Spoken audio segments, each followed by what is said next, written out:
El tema que vamos a ver el día de hoy es la familia y es la consecuencia y al mismo tiempo es la depositaria de donde están todos los valores que hablamos la clase pasada. Ella, la familia, es la que hace que nosotros tengamos todos esos valores morales. Acuérdense que cuando hablábamos de la definición de moral decíamos que es la que en realidad nos forma en esas cuestiones morales. Nosotros lo que somos al principio de nuestra vida somos el reflejo de lo que es nuestra familia. Ya después vamos a entrar, como seguramente lo están viendo en sociología, lo vamos a entrar a otros grupos sociales, pero ya llevamos un previo de valores, de reglas, de normas, de convivencia que se dieron en la familia. Bueno, por lo pronto, y lo voy a dar rapidito porque es repetición de un tema que ustedes ya vieron en sociología, con tintes de relaciones sociales, lo vamos a ver ahora con tintes de valores, lo que es la familia. Antes que nada, vamos a ver la definición de familia. ¿Qué es la familia? Antes que nada decimos que es un grupo de personas formado por individuos unidos por relaciones de sangre o de pareja, relaciones de filiación, es decir, relaciones con que nos une la sangre, es decir, tenemos antecesores y predecesores que comparten el mismo linaje de sangre, o también podemos ser una familia de individuos unidos por pareja, cuando tengo la conciencia y la intención de unirme a un hombre o a una mujer y tenemos hijos, o entonces esos hijos van a tener una relación de filiación, pero la relación que tengo con mi pareja va a ser una relación no sanguínea, pero sigue siendo familia porque hay intención de unirnos a esa persona mediante un contrato. Pudiéramos decir, y yo creo que ya lo vieron en sociología, que es el grupo más pequeño, la unidad básica para todo grupo social, a eso le vamos a llamar también familia. Características de la familia. La primera, dice que se desarrolla y cumple sus funciones a través de subsistemas formados por generaciones, sexo, interés y funciones. ¿A qué nos referimos con esta? Es decir, que están formados por grupos. Aunque nosotros tenemos una familia extensa, una familia muy grande y pertenecemos a la familia de los Rodríguez, por ejemplo, va a haber unos subgrupos y cada Rodríguez se casó con otras personas y entonces van a ser los Rodríguez Pérez, los Rodríguez Martínez, los Rodríguez González, o en el caso de que sea una niña, los Flores Rodríguez. A eso nos referimos, a que hay subsistemas formados por generaciones, es decir, que existe un papá, una mamá, unos hijos y van pasando por generaciones. Aunque todos somos una familia general, la primera característica es de que tenemos subsistemas. La siguiente característica es que estamos formados por reglas, por normas que se van a establecer dentro del grupo social llamado familia al que pertenecemos, de acuerdo a estos límites. Van a estar de acuerdo a la forma de pensar, al lugar donde viven, a la época, y vamos a distinguirnos precisamente por estos límites que se establecen en cada familia pequeña. Pudiera decir, por ejemplo, en mi casa no, cuando comemos no vemos televisión. Y esa es una regla que se hace con la familia, vuelvo con los apellidos, con la familia Rodríguez Martínez. En esta casa no se ve televisión cuando comemos. Bueno, pues esa es una regla que te va a diferenciar de otra familia, que a lo mejor en la familia de tu primo, ahí sí pueden ver televisión o no hay comidas familiares. Se hace la comida y cada quien se va a su cuarto, pudiera ser. Entonces a eso me refiero con que cada familia tiene sus características o sus reglas particulares. Otra característica de las familias dice que es un sistema abierto de transformación que pese a los cambios permanentes se sostienen a lo largo del tiempo. ¿Por qué se dice que la familia es un sistema en transformación? Precisamente porque es un grupo que está formado por personas que vamos cambiando. No son las mismas reglas, suponiendo que la misma regla que les ponía en las familias, las reglas y las personas cambian, por eso es un grupo en transformación. Cuando estábamos pequeñitos a lo mejor se utilizaba esa regla de que todos comíamos juntos a las 2 de la tarde. Y a la hora que llegáramos, mamá decía, aquí no es restaurante, y venga y siéntese, y todos comemos juntos. Pero con el paso del tiempo y con las obligaciones, a lo mejor ya no es posible comer todos a la misma hora. A lo mejor usted ahorita va saliendo de la escuela a la 1, su mamá sale a las 2:30 del trabajo, su papá sale hasta las 6, tiene hermanos que llegan a las 3 de la tarde, entonces cada quien cuando llega come. Y entonces por eso es un grupo en el que las reglas, las funciones van cambiando, es un grupo que siempre está en transformación. Y otra característica es que somos grupos en conflicto, muchachos. No hay familias perfectas. Todas las familias presentan problemas. Por lo tanto, otra cosa característica que debe de haber en las familias es de que debemos saber negociar, debemos ser grupos inteligentes que para que puedan sobrevivir cuando hay problemas, podamos sacar adelante esos problemas y poder tener una unidad relativa. Pues bueno, esas son las características de una familia. Las funciones de una familia: función biológica, se satisface el apetito sexual del hombre y la mujer, además de la reproducción humana. Muchas veces hay muchas personas que sí dicen que se van a casar y se van a casar porque quieren tener una esposa o quieren tener un esposo. No dicen tal cual para satisfacer el apetito sexual, pero se sobreentiende. Por lo tanto, como consecuencia, las personas que se casan, no todos, pero la mayor parte de las personas que se casan tienen en mira la procreación de hijos o la reproducción humana. La siguiente función es la función educativa y se va a desarrollar esta función en relación a los hijos que se tienen en esa familia. Bueno, incluso cuando no hay hijos, nos vamos educando. No sé si han escuchado ahí algunas frases que dice la mamá, no hombre, cuando me casé era tal, pero después ya lo fui educando.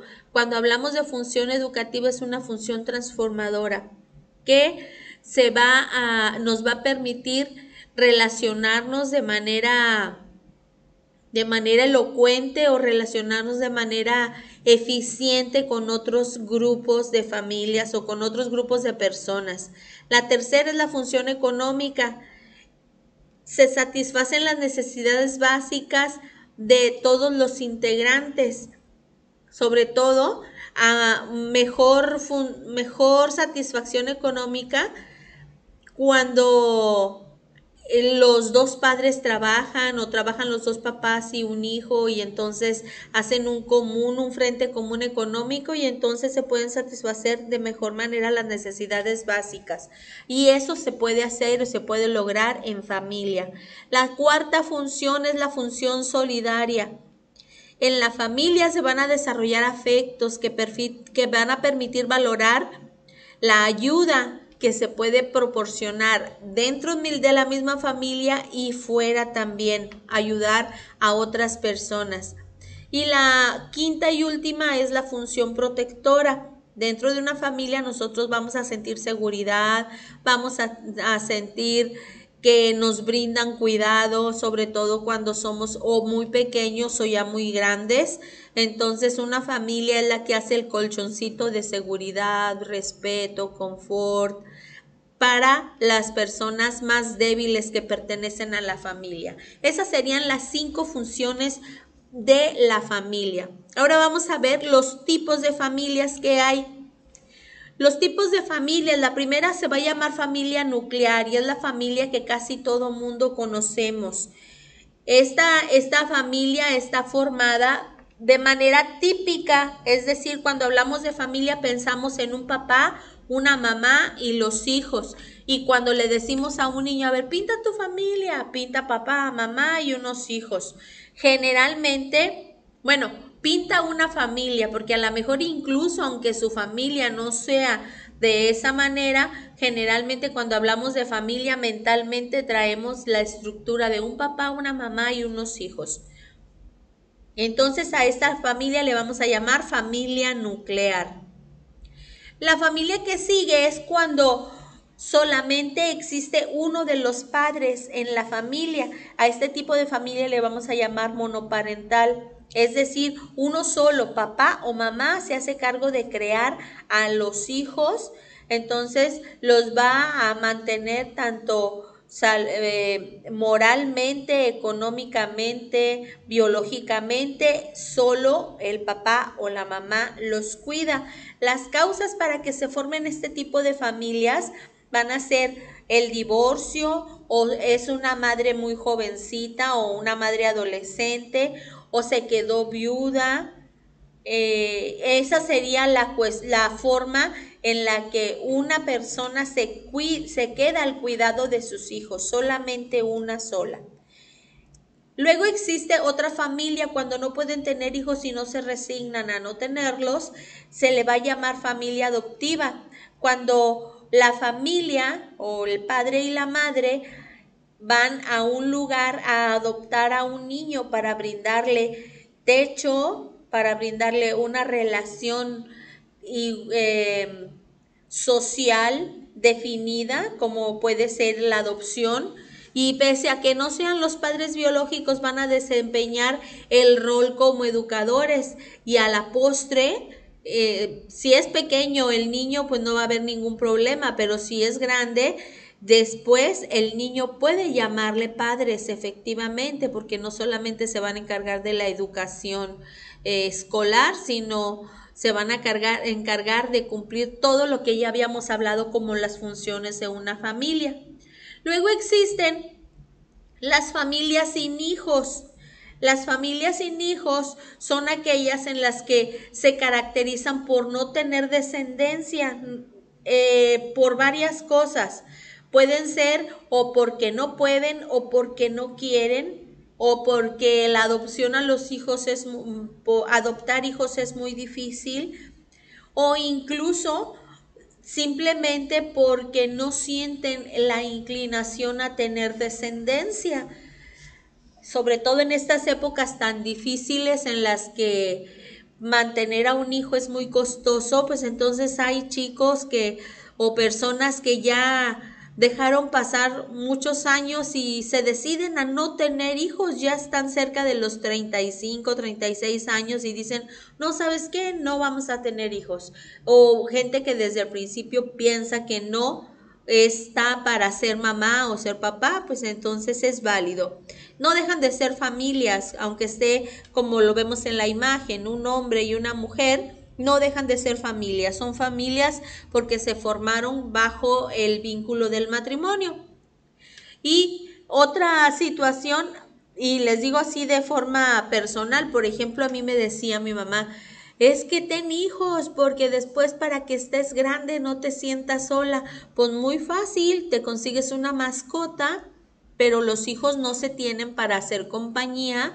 Tampoco los hijos se van a tener nada más por un sentimiento de conveniencia para que cuando estés grande te vean y te lleven al hospital o no te dejen solo. Eso no es el sentido de tener hijos, va mucho más allá. Entonces, si no tienes ese sentimiento, pues la familia puede seguir funcionando. Lo que sigue, el que sigue se llama familia de padres separados. Este es diferente a la familia de padres monoparentales, a la segunda familia que decíamos, porque en esta los papás se separaron, pero siguen cumpliendo con la obligación de ser papás ante la separación.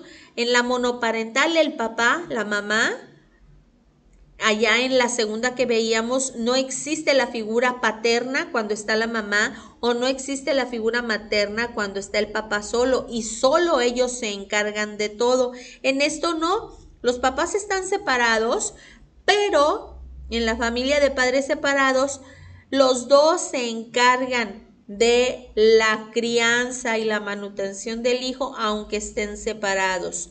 Entonces este es un tipo de familia diferente.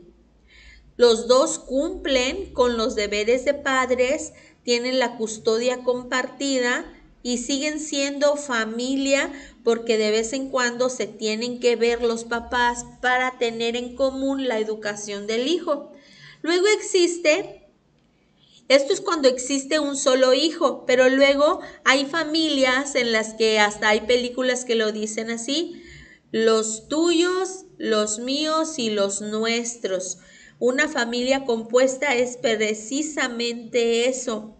Cuando se unen dos familias monoparentales, es decir, o dos familias divorciadas de padres separados, se unen y entonces forman una sola familia. A eso le vamos a llamar familia compuesta. Dice que se caracteriza por estar compuesta de varias familias nucleares.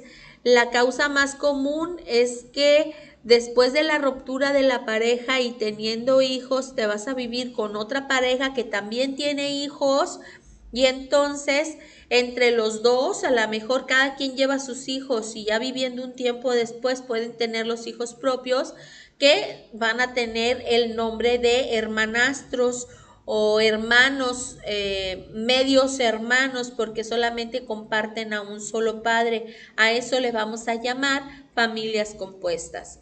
Luego existen en la actualidad, ya con la apertura de la conciencia, de la tolerancia y de la dignidad del ser humano, existe la aceptación de que haya parejas de homosexuales. Entonces los padres homosexuales van a formar familias homoparentales, es decir, familias en las que los hijos tienen dos mamás o tienen dos papás.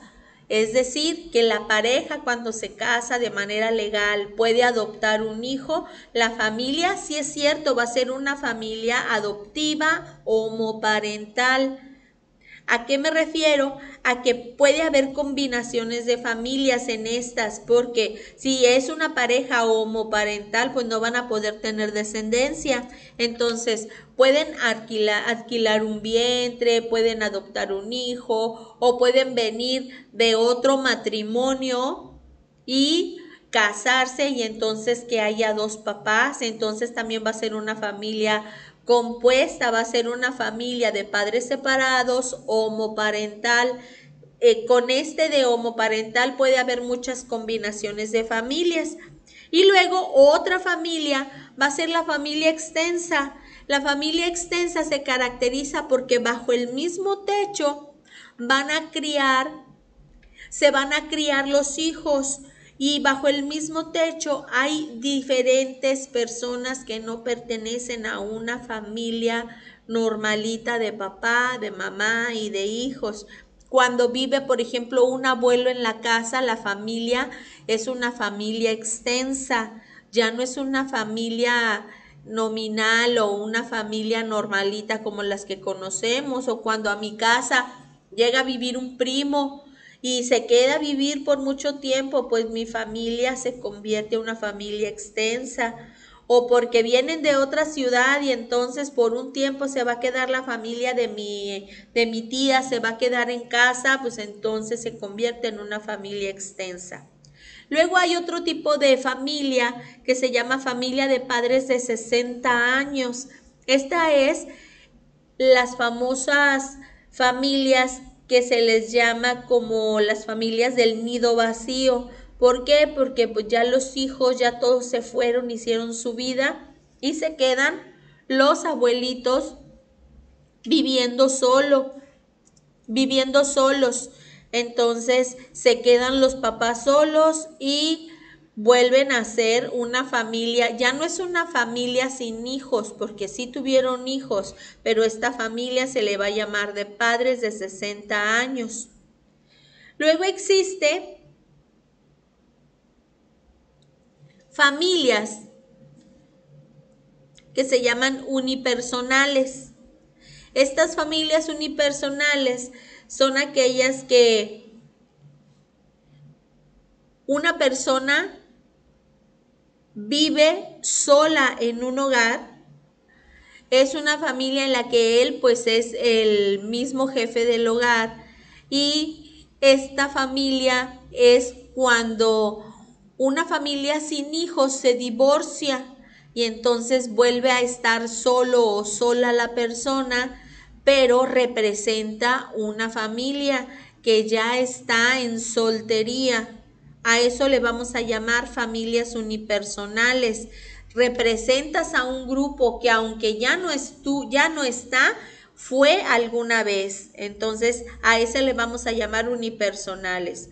Y luego están las que se llaman parejas jóvenes sin hijos.